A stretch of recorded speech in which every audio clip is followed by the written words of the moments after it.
Hey, my name is Natalia Starostina, and I will be presenting today on the topic of the memory of the Great War in French railway narratives.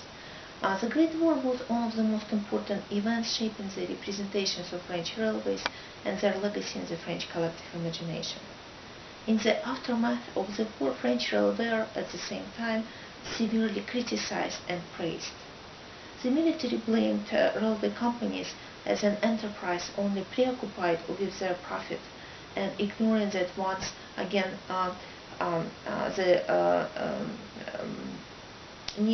business needs of the railway company failed to be prepared for the fast mobilizations.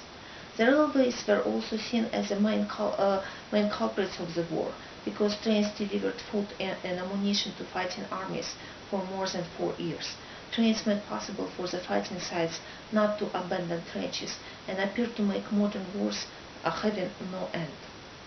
Poets and writers saw in French trains a monstrosity of the industrial age and the main accomplice in the slaughter of the war. They wrote about trains taking young men to trenches and carrying back the wounded and often disillusioned soldiers. Poets created a dark image of trains as evil creatures that hurried the youth to the sites of devastating battlefields. In George Duhamel's Civilisation, a Goncourt novel, a soldier is crushed on a train station. His body is run over by more than 60 wagons. This accident became a symbol of the Great War, which had thinned the youth of 1914. On the contrary, the management of French rail companies put many efforts to highlight the sacrifice of French railway companies. The Northern Railway Company, the Réseau du Nord, and the Eastern Railway Company, Réseau de l'Est, organized train rides to the former battlefields to inspire patriotic feelings among the French and to show the devastation that the Germans brought on the French soil, and in addition the destruction of train stations and rail. The directors of two companies published two lengthy studies of the sacrifice of the French railway companies to the victory in the Great War. The books published by these top managers emphasize the fact that the 200 French railway workers, cheminots, died on the Northern Railway Station during the Great War. It also provides the examples of cheminot heroism who worked during the German bombardment, ensuring the timely arrival and departure of trains. The authors provide the impressive numbers demonstrating the immense support which the French railways provided to the army.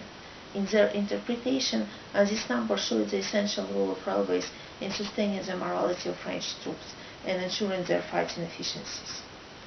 The interwar debate about the role of French railways is a telling example of how many contesting narratives the memory of the Great War generated.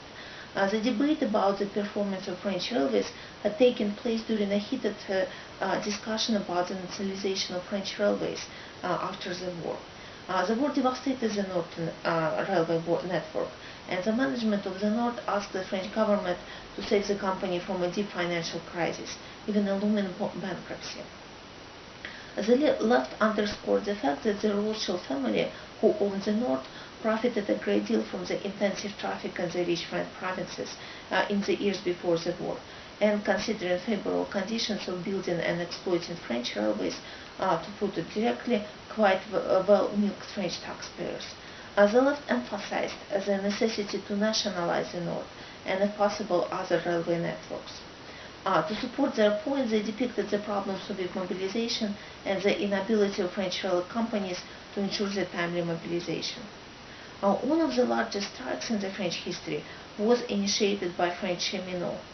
On the contrary, the management of the French railway networks, Réseau, underscores that it is necessary to save the rail networks, which contributed a great deal to the victory, by offering the state money to pay off the debt of the networks. The story is interesting because the construction of the memory of the Great War served not only broad political goals, but also economic interests. Despite of pursuing the clear economic agenda in their efforts to construct the memory of the war, the rail business elite left an important legacy in the ways how the French society remembered the war. Their commemoration, initially driven by a need of making the state pay the Réseau's debt, transcended the utilitarian purpose.